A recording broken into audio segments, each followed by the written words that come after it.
Mais Monsieur Convert, quand vous voyez ce que j'ai dit il y a quelques instants, que les Parisiens, bon, en fait, ils vous soutiennent, comme les Lyonnais, comme les Bordelais, comme les Marseillais, parce qu'on est tous logés à la même enseigne, au fond. On veut tous que vous puissiez continuer à nous nourrir. Laurence, de la manière dont vous avez ouvert l'émission, c'est la première fois que je pense que je souris depuis plus d'une semaine. Parce que, c'est une bonne chose alors. Effectivement, on n'a pas le cœur à ça, donc ça nous fait du bien. Bon. Merci pour ça.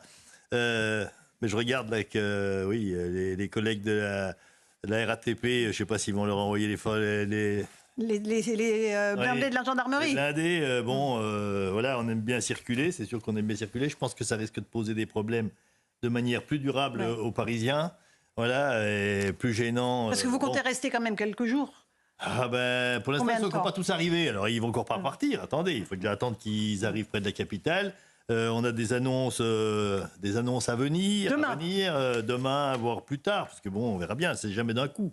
Hein, donc, les agriculteurs, ils vont venir. Je pense qu'on va avoir le temps de s'expliquer un petit peu. D'accord. On va écouter quelques réactions de Parisiens qu'on a interrogés. Est-ce que vous êtes inquiet de ce blocus qui s'annonce, qui commence avec les agriculteurs? Écoutez, ils ne sont pas très inquiets en fait. Moi, ça m'inquiète pas plus que ça. J'ai pas de voiture, donc j'ai pas de problème de circulation. Et puis, je pense que les agriculteurs sont des gens raisonnables, donc ils bloqueront Paris, mais nous empêcheront pas d'avoir la nourriture dont on a besoin. Donc, j'imagine pas les pénuries. Si on n'a pas de quoi manger, sans les agriculteurs, ça va être compliqué pour s'approvisionner, etc. Enfin, à Paris, on n'a rien, quoi. Je pense à faire des provisions en prévision de la pénurie quand même. Moi, je trouve ça très inquiétant pour les agriculteurs. Je suis désolée, mais je ne vais pas penser à moi d'abord. Je pense que de toute façon, il y aura toujours de quoi se nourrir pour nous. Mais non, la pénurie, c'est souvent parce que les gens se précipitent sur, comme pour le sucre, ça a toujours existé. Je trouve ça minable. Non, c'est pas dans mon éthique. Alors, ils sont sympas, ces Parisiens, finalement, Monsieur Convert. Non, réalistes, pour le coup, là, ils ont très bien compris. Hein, même si on a des blindés en face de nous, c'est pas la guerre. Hein, donc, les Parisiens, ils ont le temps d'aller se détendre le soir. Donc, s'ils ont un peu moins de quoi se nourrir, ils auront la culture. Pour la culture, il y a une exception. Oui, il n'y en a pas pour l'agriculture. Alors, nous, on demande la même chose, l'exception agriculturelle. Parce qu'on pense qu'à certains moments sans protection, mais effectivement, ça sera comme pour la culture, il n'y en aurait plus. Allez, sur le terrain tout de suite, on retrouve alors Maxime Leguet et Bamba Gueye. Où est-ce que vous retrouvez les garçons et qu'est-ce qui se passe autour de vous? Racontez-nous.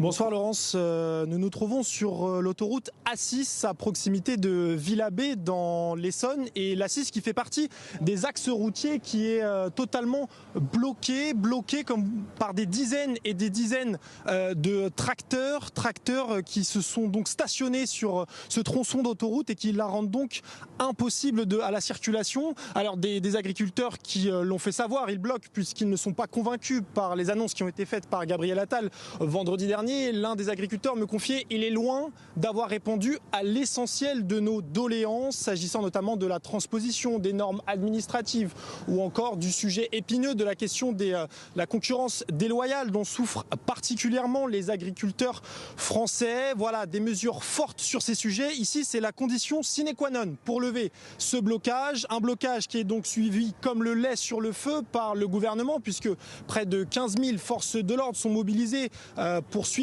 ce mouvement contestataire. Et puis je peux d'ores et déjà vous dire, Laurence, que ici est perçu comme une nouvelle petite victoire dans ce bras de fer engagé avec le gouvernement, la déclaration du ministre de l'Agriculture Marc Fesneau qui devrait annoncer de nouvelles mesures dès demain. Merci beaucoup Maxime Leguet avec Bamba Gueye sur un point de blocage. Est-ce que c'est déjà une victoire, le fait qu'on se dise qu'il y a des annonces demain, Monsieur Christian Convert de la coordination rurale ou... Il y a une semaine, on ne savait pas, on se disait la même chose, donc on a attendu vendredi. La principale mesure qu'on attendait tous, c'était donc revenir en arrière sur le GNR, une mesure qui n'aurait jamais dû voir le jour, hein, puisqu'on l'avait dit à Bruno Le Maire, mais c'est une folie de faire ça. Donc parce qu'on est revenu en arrière, on va crier victoire.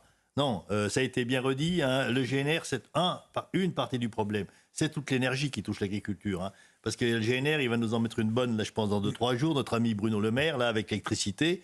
Le gaz qui sert beaucoup aux agriculteurs. Donc l'énergie en général est un problème, est un vrai problème pour les agriculteurs et pour l'aval. Hein. Donc ça ne suffit pas. Alors on a appris qu'Emmanuel Macron, M. Convert, va s'entretenir jeudi à Bruxelles avec Ursula von der Leyen, la présidente de la Commission européenne. Ils vont parler de l'accord commercial en cours avec le Mercosur.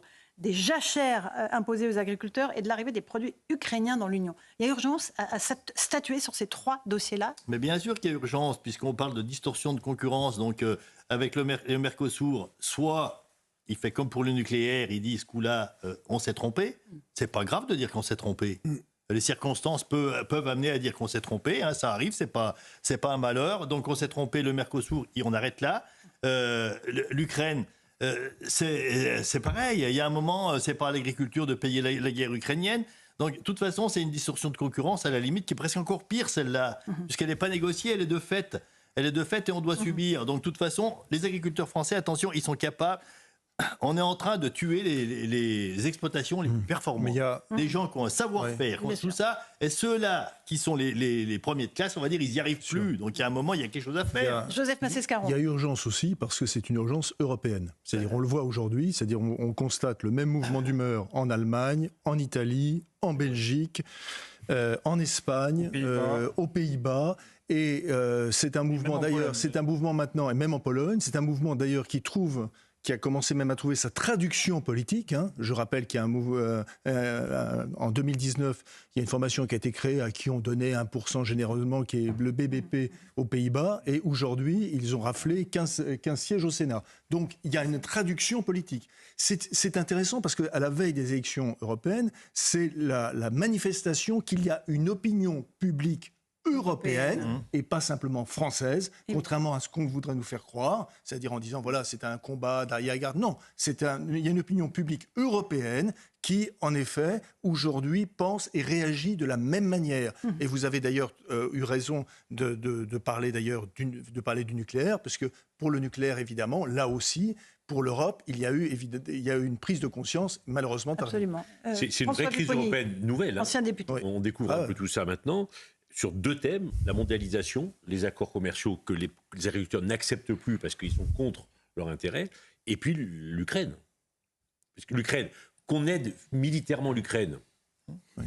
Vous pourriez ajouter, pardon. Parce que expliquez ce qui se passe avec l'Ukraine. On achète le blé ukrainien. Il n'y a plus de barrière douanière, donc on leur achète la volaille, produite dans des conditions particulières. Le blé, c'est un des plus gros producteurs de blé. C'est le grenier de l'Europe. Hein. Le grenier de l'Europe. Et on dit aux Français, écoutez, oui, ils sont meilleurs que vous, tant pis, il faut qu'on les aide.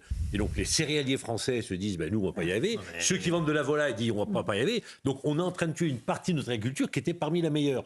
Pour aider les Ukrainiens. Alors les agriculteurs disent, on peut aider les Ukrainiens, mais pas à notre détriment. Peut-être d'une autre façon, M. Convert. Pourquoi ? Pour des raisons qu'on comprend, tout à fait. Ils n'appliquent pas les mêmes règles. Bien sûr, on n'a pas les mêmes règles. Mais la qualité n'est pas la même. Attendez, pas tous en même temps. Les poulets ukrainiens, c'est pas les mêmes que les poulets de règles Brest. environnementales. Voilà, il y a tout. Mais si on a les mêmes règles, on est aussi compétitif. Hein. Le problème, il est aussi simple que ça, c'est que on nous met en concurrence avec des gens qui n'ont pas du tout les mêmes règles. Enfin, mais moi, j'ai pas fait l'ENA, mais si on veut détruire une filière, une agriculture, il n'y a qu'à faire ça. C'est pas plus compliqué que ça, mais là, on dirait qu'ils s'organisent pour nous démolir. Il y a un logiciel. Ce qui va être compliqué quand même sur ce sujet-là, c'est que Ursula von der Leyen, la présidente de la Commission européenne, a déjà fait savoir qu'elle ne bougerait pas sur la question des barrières douanières avec l'Ukraine. Là où je trouve qu'il y a un cynisme absolu dans cette histoire, c'est qu'en fait, qu'est-ce qui est en train de se passer au sein de la classe dirigeante européenne ? Ils sont en train de voir que Donald Trump progresse. La possibilité de la victoire de Donald Trump à la présidentielle américaine se transforme de plus en plus en probabilité. Et donc, qu'est-ce qui va se passer ? Les Américains vont lâcher... Non, mais c'est très basique. Hein. Les Américains, parce que Trump l'a déjà dit, va diminuer l'effort de guerre américain auprès de l'Ukraine. Et l'Europe est toute seule. Et que se dit-elle, l'Europe ? Eh bien, on va utiliser l'argent des agriculteurs pour essayer de pallier le problème. Non, mais c'est là où je trouve que c'est cynique et c'est vraiment pas honnête parce que aller taper sur le dos des agriculteurs qui, honnêtement, vous gueulez jamais. L'Europe, voilà, c'est le numéro de téléphone. C'est ce que disait Kissinger. Mais c'est moralement scandaleux. De Sonia Mabrouk dans le JDD. Petite pause, on s'en retrouve dans un instant. Je vous passerai la parole, Rachel Kahn. On verra où ça bloque précisément parce qu'il y a beaucoup de points de blocage en Ile-de-France et sur tout le territoire.